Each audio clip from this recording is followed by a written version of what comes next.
ప్రైజ్లో ఈరోజు దేవుణ్ణి అనుసరించడం అందువలన కలిగే ఆశీర్వాదాలు తెలుసుకుందాం. అనుసరించడం అంటే వినుటతో మొదలవుతుంది. యోహాను 10:24లో నా గొర్రెలు నా స్వరం విను, నేను వాటిని ఎరుగుదును, అవి నన్ను వెంబడించును.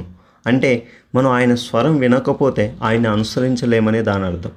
మన ప్రార్థనలో, వాక్యం చదివేటప్పుడు, ఆత్మను పొందుకున్నప్పుడు ప్రభు మనతో మాట్లాడతాడు.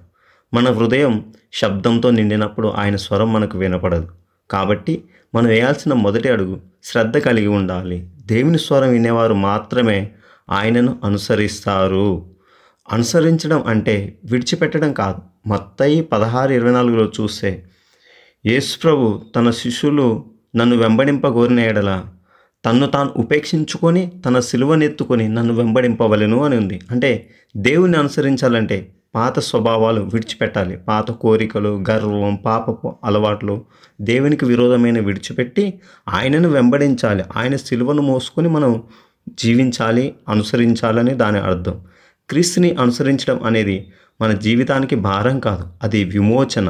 3. అనుసరించడం అనేది చీకటి నుండి వెలుగులోనికి మారటం.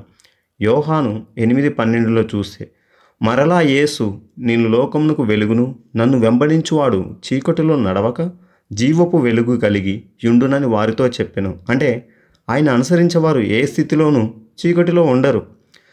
అంటే చీకటి అంటే సమస్యల చీకటి, భయాల చీకటి, అయోమయాల చీకటి, పాపపు నీడల చీకటి. ఏ చీకటి మనకు ఎదురైనా ఆయన అడుగుజాడలు మనకు వెలుగుగా ఉండి మన దారి తప్పకుండా ఆయన వెలుగు మనకి దారి చూపిస్తుంది అని దాని అర్థం. 4.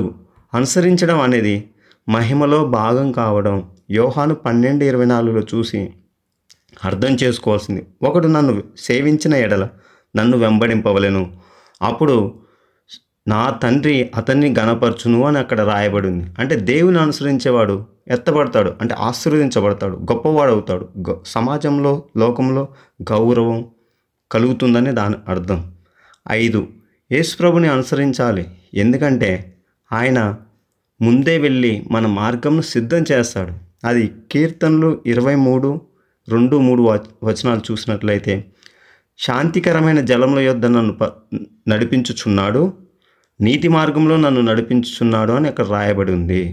అంటే మనం నడవలసిన మార్గాలు ఆయన ముందుగానే సిద్ధం చేసి మనల్ని అట్టి రీతిగా మనల్ని మన ఆత్మీయ జీవితంలో ఎదిగిస్తాడు. కాబట్టి మన పితరులు ఎంతోమంది ఆయనను అనుసరించారు, గొప్ప ఆశీర్వాదాలు పొందుకొని ఉన్నతమైన స్థితిలో ఊహించని రీతిగా ఆశీర్వించబడి ఉన్నారు. అట్టి ఆశీర్వాదాలు మనం కూడా పొందుకోవాలంటే మనం యేసు ప్రభుని అనుసరించాలి. ఈ లోకంలో మనుషులను, ఈ అలవాట్లు కాదు, కానీ యేసు ప్రభు మనకి ఏదైతే బోధించారో దాన్ని అనుసరిస్తూ మన ఆత్మీయ జీవితాన్ని ముందుకు కొనసాగించుకోగలిగితే మనం ఊహించని రీతిలో గొప్ప కార్యాలు చూస్తాం, ఆశీర్వదించబడతాం. ఆమేన్.